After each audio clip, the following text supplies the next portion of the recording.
నమస్తే welcome to special debate. నేను సాయి. ఈరోజు స్పెషల్ డిబేట్లో భాగంగా గవర్నర్లు, రాష్ట్రపతి వంటి రాజ్యాంగ పదవుల్లో ఉన్నవారు తమ వద్దకు వచ్చినటువంటి బిల్లులను 3 నెలలకు మించి పెట్టకూడదన్నటువంటి సుప్రీంకోర్టు తాజాగా మరికొన్ని కీలక వ్యాఖ్యలు చేసింది.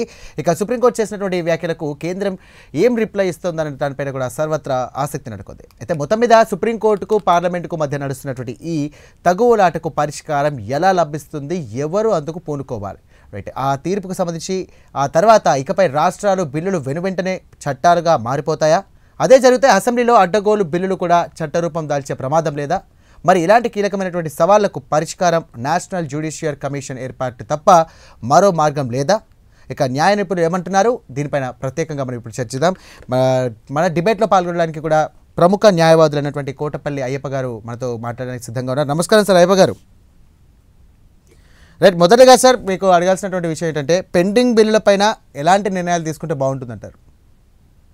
అసలు రాష్ట్రపతికి భారత రాజ్యాంగంలోని ఆర్టికల్ 200, 201 ప్రకారం ఈ రెండు అధికారాల ప్రకారం బిల్లులపై నిర్ణయాలు తీసుకునేటువంటి అధికారం ఉంటుందండి. ఈ కొన్ని ఏదైతే ద్రవ్యానికి సంబంధించినటువంటి మనీ బిల్లులు ఏదైతే ఉన్నాయో వాటిని గవర్నర్ ఆమోదించకుండా పెట్టుకోవడానికి కుదరదండి. ఖచ్చితంగా వాటిని ఆమోదించాలి. వాటిని వెనక్కి కూడా పంపించకూడదు. ఎందుకంటే ఒక రాష్ట్రానికి సంబంధించినటువంటి బిల్లులు ఏవైతే ఉన్నాయో ద్రవ్య బిల్లుకి సంబంధించినటువంటి ఉండొచ్చు. మిగతా కొన్ని బిల్లులు అండి ఏంటంటే అది రాష్ట్రం యొక్క అత్యవసర పరిస్థితులు ఉన్నప్పుడు దీనివల్ల 2 రకాలైనటువంటి ఉపయోగాలు ఉన్నాయి, నష్టాలు ఉన్నాయండి. కొన్ని ఇప్పుడు ఆ రాష్ట్రంలో అధికారం అనేది వేరే పార్టీ ఉన్నదనుకోండి, గవర్నర్ అనేది ఆల్రెడీ నియమించబడతాడు కాబట్టి అతను వేరే పార్టీ అధికారానికి చెందినటువంటి టైంలో గవర్నర్గా ఎన్నుకోబడితే ఆ గవర్నర్ కనుక మంచి బిల్లులు కూడా అంటే ఆ రాష్ట్ర యొక్క పరిపాలన వ్యవస్థకు సంబంధించినటువంటి బిల్లులు కూడా అతను ఆమోదించకపోతే కొన్ని నిర్ణయాల వల్ల రాష్ట్రం కూడా అభివృద్ధి కూడా కుంటుపడుతుంది. అంటే రాష్ట్రపతి చేతిలో కొన్ని పవర్స్ ఉంటాయండి. అకార్డింగ్ టు భారత రాజ్యాంగంలో ఇచ్చినటువంటి 213, 200, 201 ఈ అధికారుల ప్రకారం బిల్లుల మీద ఆయన కొన్ని స్వేచ్ఛాయుతమైనటువంటి అధికారులు కలిగి ఉంటారు. వాటిని ఖచ్చితంగా అమలు చేయాలండి.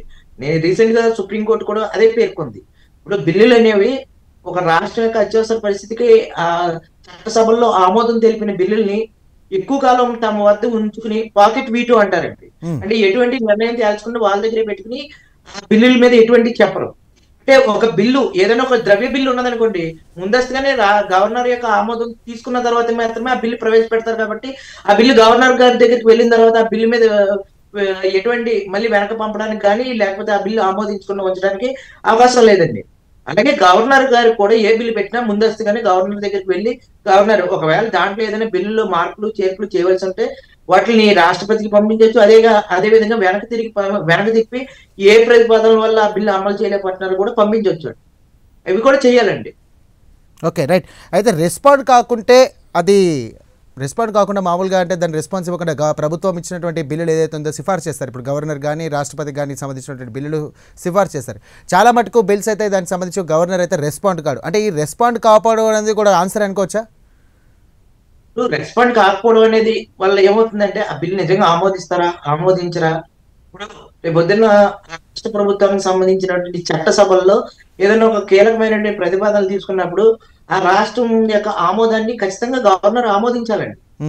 ఒకవేళ ఇన్ కేసు ఆ రాష్ట్రం తీసుకున్నటువంటి నిర్ణయం కనుక ప్రజల యొక్క మనోభావాలు కానీ ప్రజా అభివృద్ధికి కానీ ప్రజా పరిపాలన కానీ విఘాతం కలిగిస్తే ఏ పాయింట్ వల్ల విఘాతం కలిగిస్తుందో ఆ పాయింట్లని చెప్పి ఆ బిల్లు వెనక పంపించే అధికారం కూడా గవర్నర్కి ఉంటుంది. ఓకే, అయితే రాజ్యాంగంలో ఇట్లాంటి వాటికి ఇక సంకేతాత్మకంగా రిప్లై ఇచ్చేటటువంటి ఏమైనా రాజ్యాంగంలో చోటు ఉందండి? అంటే రిప్లై అంటే ద్రవ్య బిల్లులకు మాత్రమే ఉన్నదండి. అంటే గవర్నర్ గానీ రాష్ట్రపతికి కానీ కొన్ని అధికారాలు ఉన్నాయండి. పాకెట్ వీటో అంటారు. పాకెట్ వీటో అంటే ఏంటంటే భారత రాజ్యాంగంలోని కొన్ని బిల్లుల్ని వాళ్ళు అత్యవసరంగా చెప్పాల్సిన అవసరం లేదండి. వాళ్ళకి కొంత టైం తీసుకోవచ్చు. కొన్ని బిల్లులు వాళ్ళ దగ్గర పెట్టుకుని ఎటువంటి రిప్లై ఇవ్వకపోతే ఆటోమేటిక్ గా కొన్ని బిల్లులు ఆమోదించబడతాయండి. ఇప్పుడు సుప్రీంకోర్టు కూడా అదే చెప్తుంది.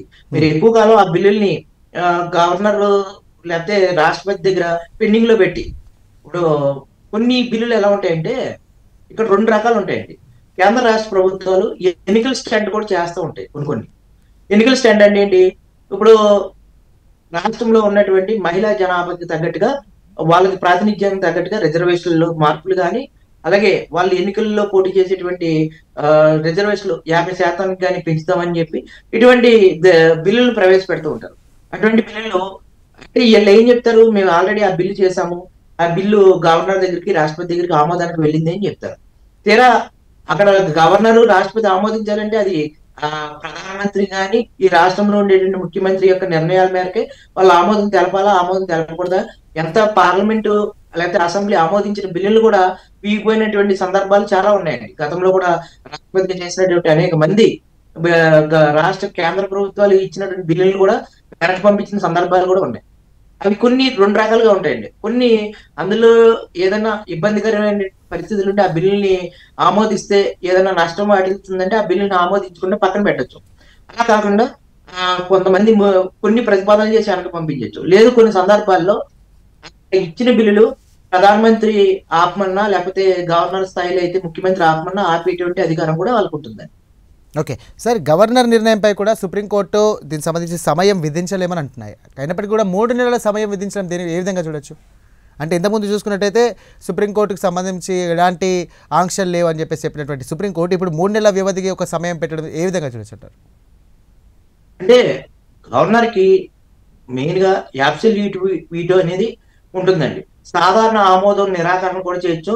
రిజర్వేషన్ వీటో అనేది ఈ 2 రకాలుగా ఉంటుంది అనమాట.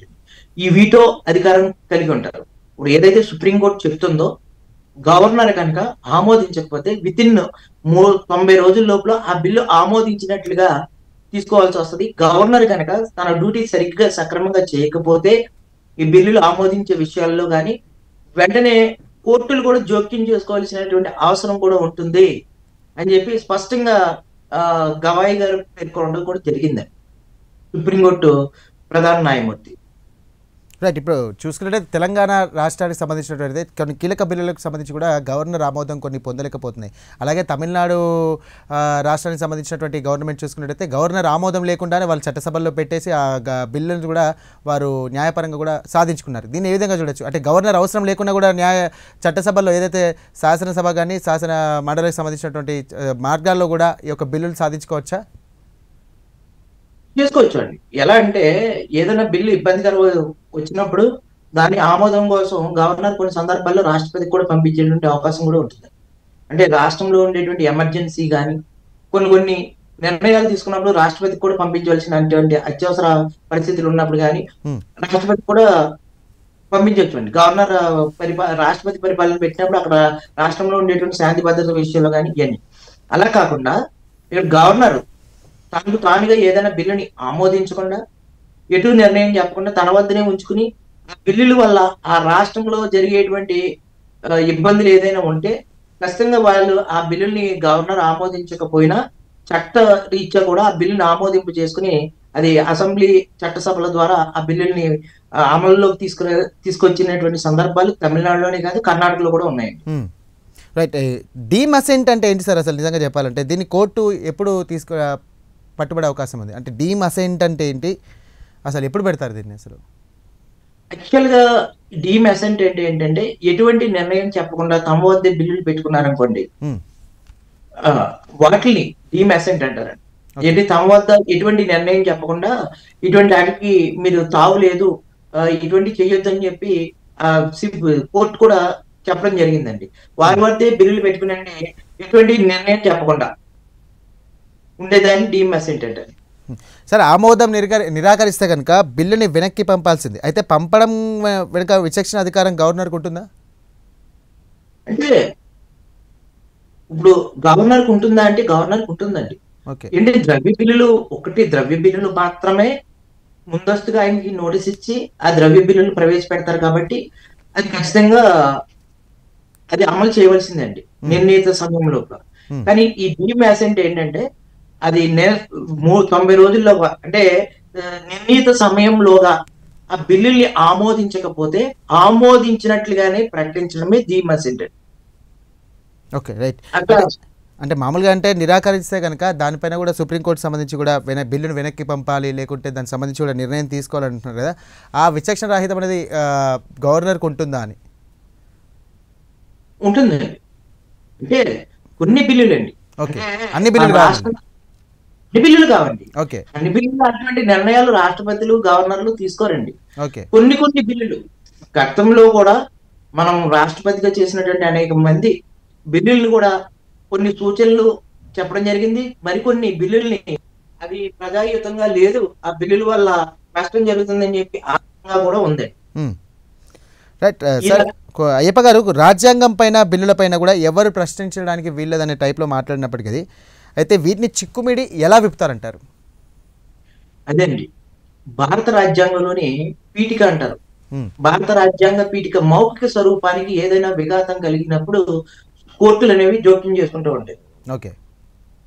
ఆ మౌఖిక స్వరూపం అనే దాన్ని మనకి 1973 కేశవానంద భారతి కేసు ద్వారా సుప్రీంకోర్టు అప్పుడు కొన్ని సూచనలు కేంద్ర ప్రభుత్వానికి చెప్పడం జరిగిందండి. అప్పుడు ఇందిరాగాంధీ ఏదైతే సవరణలు 42వ రాజ్యాంగ సవరణ ద్వారా ఒక నియంత పాలన ద్వారా కోర్టులు చట్టాలు కూడా కేంద్ర ప్రభుత్వ అజమాయిషిలో ఉండేలా నిర్ణయాలు తీసుకుందో, ఆ తర్వాత ఆ నిర్ణయాల తర్వాత సుప్రీంకోర్టు స్వతంత్రమైనటువంటి నిర్ణయాలు కొలీజియంలో కానీ అది వాళ్ళు తీర్పులు వెలువరించే విషయాల్లో కానీ స్వతంత్రంగా వ్యవహరించాలని చెప్పి కేశవానంద భారతి కేసు నుంచి సుప్రీంకోర్టు ఏం చెప్పింది, ఏదైనా రాష్ట్ర ప్రభుత్వాలు కానీ కేంద్ర ప్రభుత్వాలు కానీ రాజ్యాంగ పీఠికలోని మౌఖిక స్వరూపానికి ఇబ్బంది కలిగితే ఖచ్చితంగా కోర్టులు జోక్యం చేసుకుంటాయి అని చెప్పింది. అలాగే ఆదేశ సూత్రాలు లేదా బేసిక్ ప్రిన్సిపల్స్ అనేవి అమలు జరపకుండా ఫండమెంటల్ రైట్స్, పౌరులకి ప్రాథమిక హక్కులకి విఘాతం కలుగుతున్నప్పుడు కూడా కోర్టులు జోక్యం చేసుకోవాల్సి ఉంటుందని చెప్పి అనేక సందర్భాలుగా చెప్పాయి. అది రాజ్యాంగంలోని మనం పొందుపరచడం కూడా జరిగింది.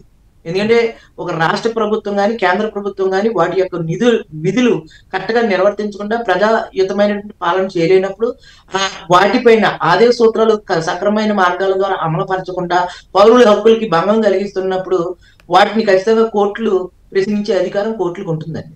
అది బిల్లుల విషయంలో అయినా సరే, పరిపాలన విషయంలో అయినా సరే. రైట్. అసలు ఒక క్లారిటీగా చెప్తారా కొంచెం, రాజ్యాంగం ఏం చెప్తుంది, అసలు గవర్నర్ సంబంధించినటువంటి అధికారాలు ఏమేమి ఉండొచ్చు? గవర్నర్ కి ఒక రాష్ట్రంలో ప్రభుత్వాన్ని ఏర్పాటు చేసినప్పుడు వాళ్ళ ప్రమాణ స్వీకారాలు, హైకోర్టు న్యాయమూర్తి ప్రమాణ స్వీకారాలు, ఒక అసెంబ్లీలో ఆమోదించబడినటువంటి బిల్లుల్ని ఆర్టికల్ 200, 201 వీటి ప్రకారం ఆ బిల్లుల్ని ఆమోదించడం 213 వరకు ఉంటాయండి గవర్నర్ అధికారాలు. భారత రాజ్యాంగంలో ఆర్టికల్ 213 వరకు ఉంటాయి. ఈ ఒక్కొక్క ఆర్టికల్ ఒక్కొక్క దాన్ని విశదీకరిస్తూ ఉంటుందండి. అది ద్రవ్య బిల్లులు కానీ, అలాగే సాధారణ బిల్లులు కానీ, మళ్ళీ గవర్నర్ కు ఉండేటువంటి వీటో అధికారాలు కూడా సాధారణ వీటో, అబ్సల్యూట్ వీటో, ఈ అధికారాలు ఎలా ఉంటాయి అని చెప్పి ఆ వీటో అధికారాలు కూడా చెప్తుందండి. పాకెట్ వీటో కూడా ఉంటుంది, అది రాష్ట్రపతి స్థాయిలో ఉంటుందండి. అంటే ఒక బిల్లుని ఆమోదించకుండా ఎటు చెప్పకుండా తన జోబులో పెట్టుకోవడమే పాకెట్ వీటో అండి. ఏదన్నా బిల్లులు అటువంటి సందర్భాలు కూడా ఉన్నాయి.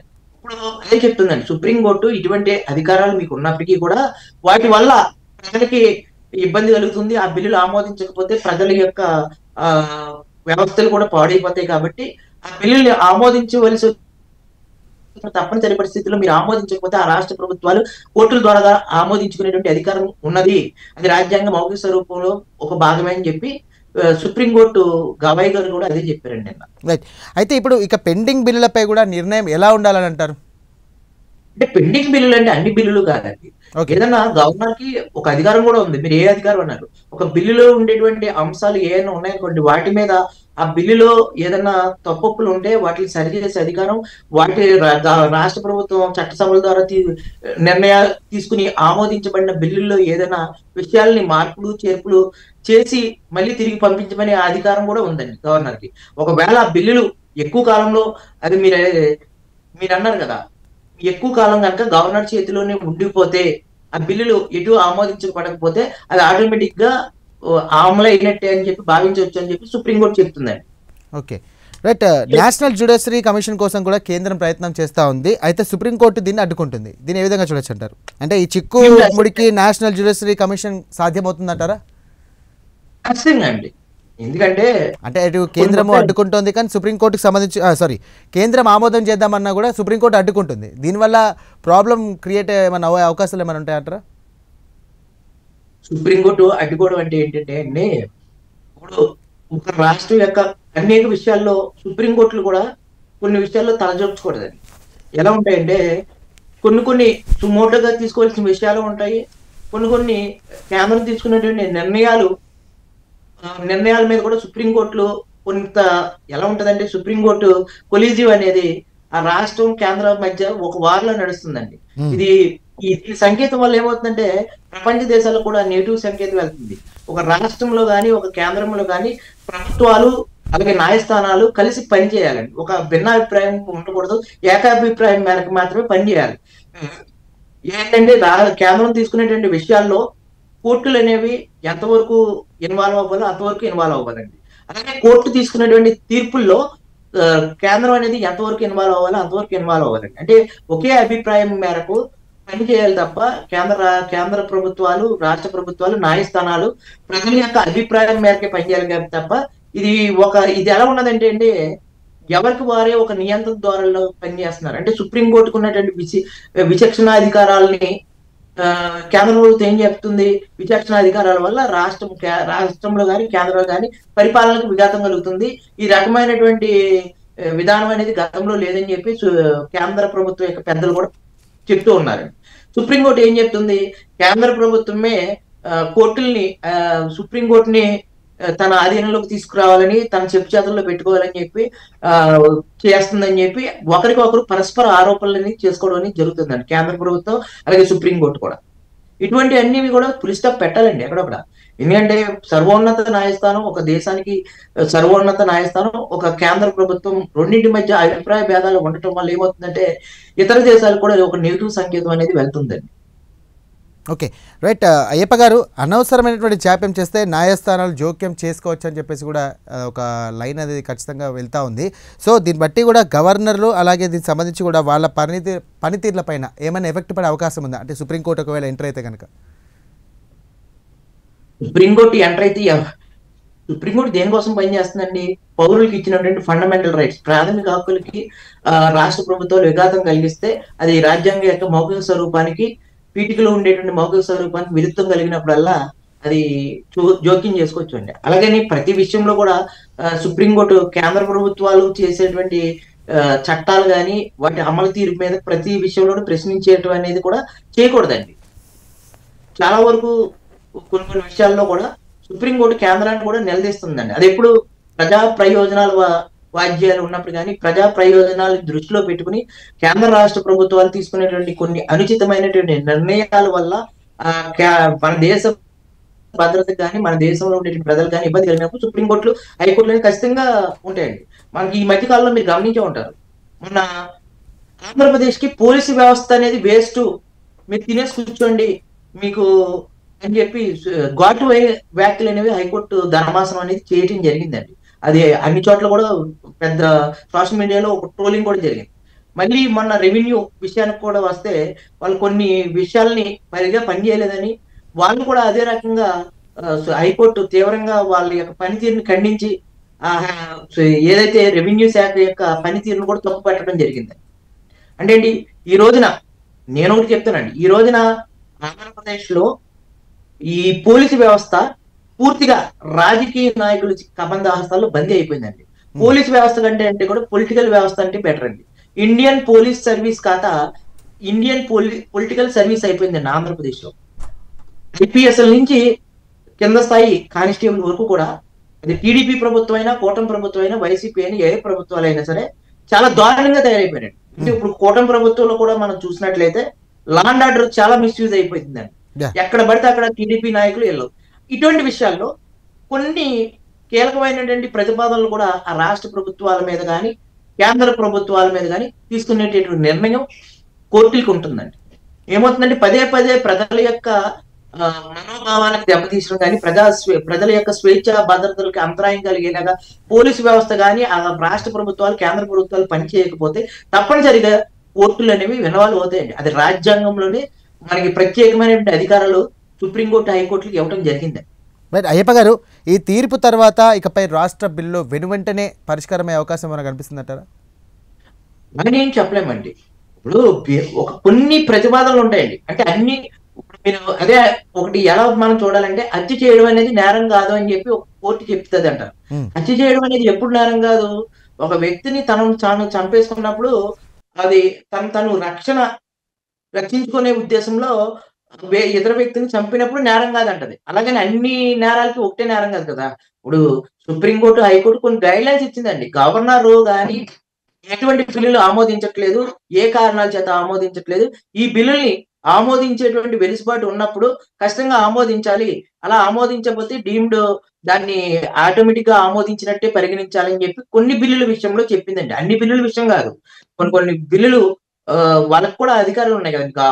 ఎవరైతే సుప్రీంకోర్టుకి ఏవైతే అధికారాలు ఉన్నాయో రాజ్యాంగం ద్వారా, అదే విధంగా గవర్నర్ గారికి కూడా అధికారాలు ఉన్నాయి కదా బిల్లుల మీద.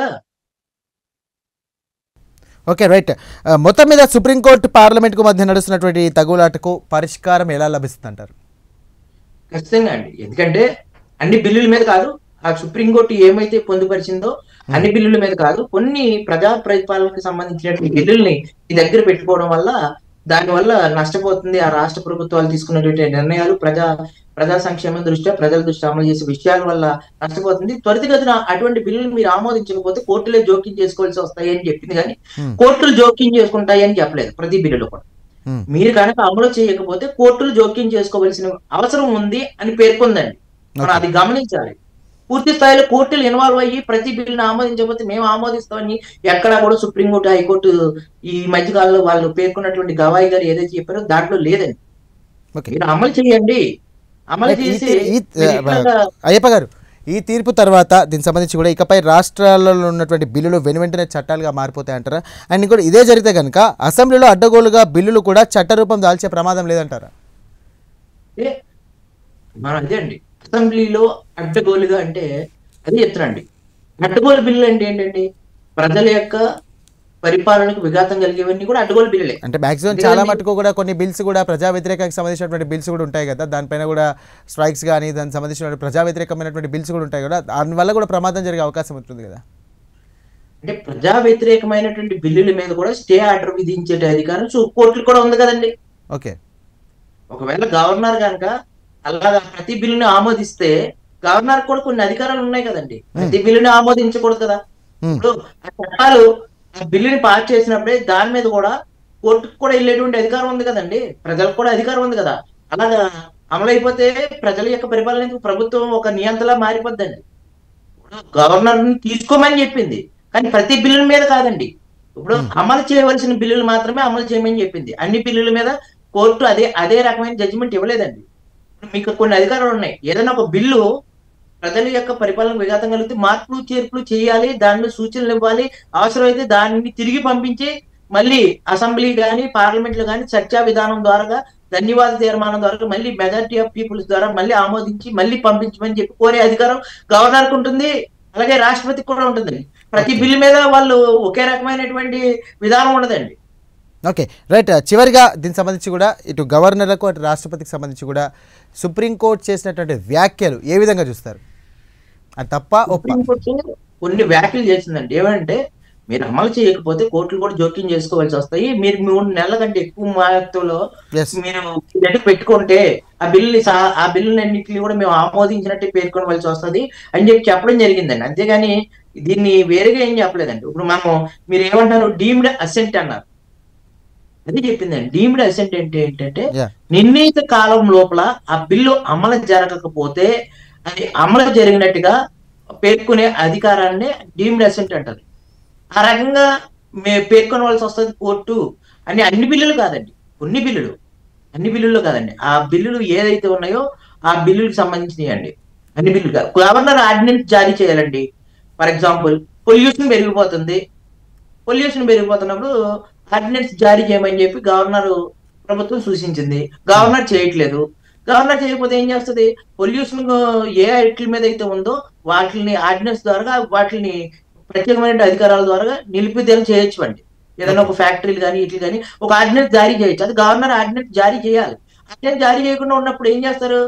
అప్పుడు కోర్టుకు వెళ్తారండి. గవర్నర్ మేము పంపించాము, ఈ రకమైనటువంటి పొల్యూషన్ ఉండడం వల్ల ప్రజల ప్రాణాలకి ముప్పు అడుగుతుంది, ఈ బిల్లుని ఈ ఆర్డినెన్స్ అతను జారీ చేయట్లేదనో లేకపోతే ఆ బిల్లుని అతను అమలు చేయట్లేదని ప్రజల యొక్క ఇది ఉంటుందని చెప్పొచ్చు. అటువంటి వాటికండి అన్నిటి మీద కూడా ప్రతిదాన్ని కోర్టు పరిగణలోకి తీసుకోకదండి. Okay, yes. అది ఒక సయోధ్యలా ఉండాలండి. ఇప్పుడు కోర్టులు కానీ ప్రభుత్వాలు కానీ, గవర్నర్ కానీ, రాష్ట్రపతి కానీ ఈ మూడు భిన్నమైనటువంటి వ్యవస్థలండి. ఇంకా అందరి సయోధ్యతోనే బిల్లుల ఆమోదం కానీ ఆమోదం పొందకపోవడం కానీ జరుగుతుంది మొత్తం మీద. అంతే అండి. అంతే కదా. గవర్నర్ కానీ కేంద్ర ప్రభుత్వం, రాష్ట్ర ప్రభుత్వం, ఆ, రాష్ట్రపతి కేంద్ర ప్రభుత్వం, గవర్నర్ రాష్ట్ర ప్రభుత్వం అండి. ఉమ్. ఈ మధ్యలో కోఆర్డినేషన్ ఉండాలండి. వీళ్ళిద్దరి మధ్యలో తగువులాడుకుంటే మళ్ళీ కోర్టుకు వెళ్తాం. దీనివల్ల ఏమవుతుందంటే పరిపాలన అనేది కుంటుపడుతుందండి. ఎస్ నిజమే, మీరు చెప్పింది కూడా వాస్తవం అండి. థ్యాంక్ యూ కోటపల్లి అయ్యప్ప గారు, మీ విలువైన సమయాన్ని మాకు కేటాయించినందుకు. సో చూశారు కదా, గవర్నర్ రాష్ట్రపతి బిల్లుల ఆమోదం సంబంధించి కూడా సుప్రీంకోర్టు కీలక వ్యాఖ్యలు చేసింది. కేవలం 3 నెలలు మాత్రమే దానికి సమయం ఉంటుంది. దాని తర్వాత కూడా సుప్రీంకోర్టు ఎంటర్ అయ్యే అవకాశాలు ఉన్నాయని చెప్పేసి కూడా దీనికి సంబంధించినటువంటి ఒక సూచనలు అలాగే జారీ చేయడం జరిగింది. అలాగే ఒకవేళ డీమ్డ్ అసెంట్ అనే భావన రాజ్యాంగ విరుద్ధమని కూడా స్పష్టీకరణ చేసింది. చూడాలి మరి దీనికి సంబంధించి కూడా గవర్నర్లకు సంబంధించి అలాగే రాష్ట్రపతికి వద్ద చేరినటువంటి బిల్స్ ఎంత త్వరగా ఈ యొక్క ఆమోదం చెందితే ప్రజలకు ఉపయోగపడతాయనే అంశాలకు సంబంధించి కూడా కొన్ని కీలకమైనటువంటి మార్గదర్శకాలు కూడా సుప్రీంకోర్టు రిలీజ్ చేసింది. సో ఇది ఇవాల్టి స్పెషల్ డిబేట్. మరో అంశంతో మళ్ళీ కలుద్దాం. అంతవరకు చూస్తూనే ఉండండి ప్రైమ్ 9.